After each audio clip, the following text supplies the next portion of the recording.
I like doing test cuts because this is how I learn things. Today we're going to learn about a visco elastic foam.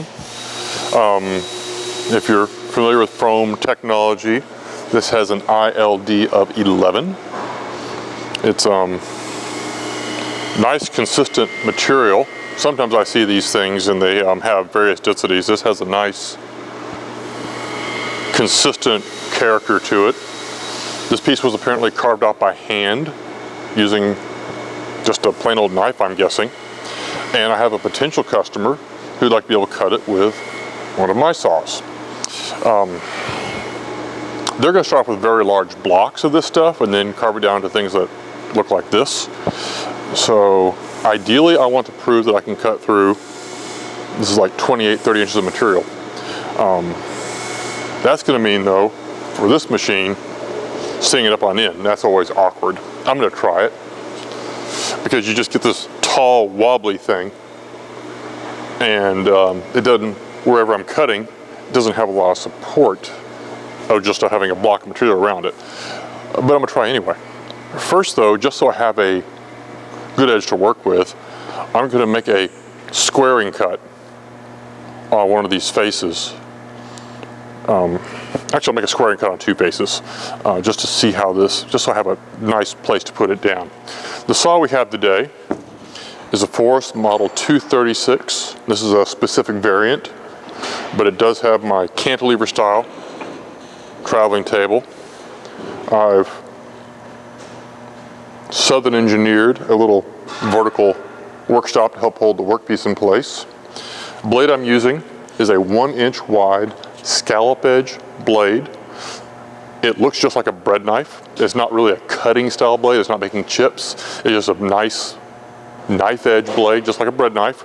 It's going to part the material without making any kind of chips or dust or furries on the material. I'm running the blade about 3,000 feet per minute. So I'll start off with just a little cleanup cut on this side.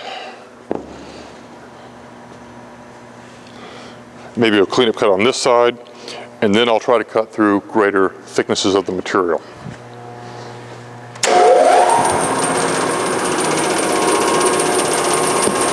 So I'll just take a little nibble here.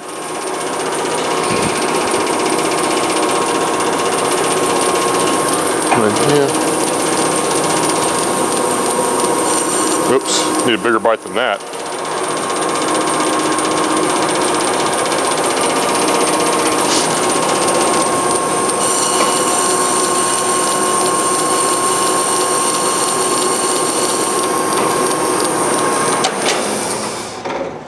See what we got. That's what it's supposed to look like. Oh, I should zoom in a little for you so you can see the process a little better.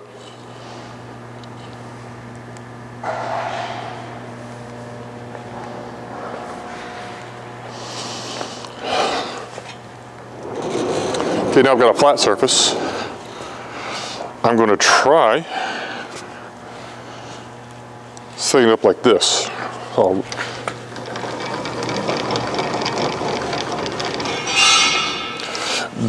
This workpiece positioning fence is a rather specialized piece. So I've got a solid piece here, but it's not supported down here.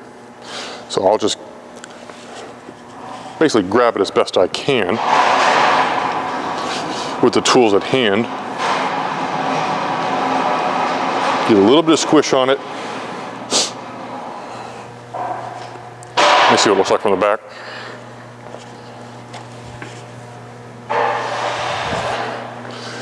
So I've got a decent grab on it. It's still a little, it's got room to play up here. This is not ideal, but let's see what we get.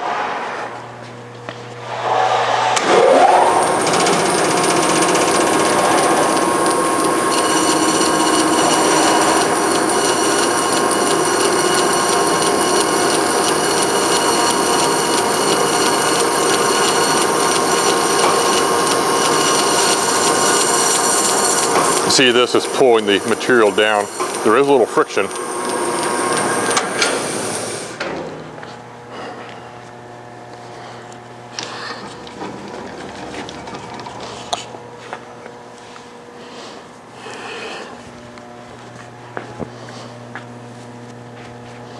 Oh, that worked well. See the other half?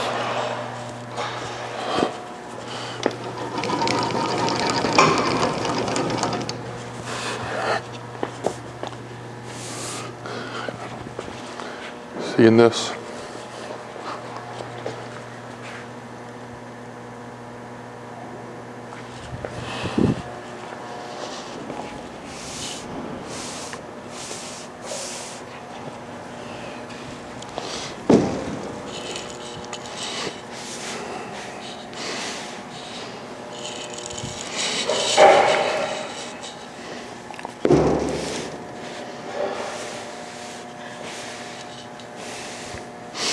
Not bad. Okay, so normally setting up a bandsaw blade cut, you don't want something tall and skinny. We got away with it here. Normally if you're doing a bandsaw cut, you want a big block with some substance to the sides such the material doesn't get pulled down, squished by the blade. In this case, we got away with it. In a production environment, say you're starting with a block of this stuff like 7 feet by 7 feet and 3 foot tall,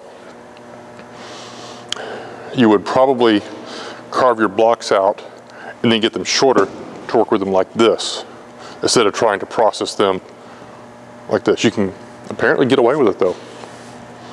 If you have any questions, please feel free to call or email me at Forest Manufacturing. Thank you.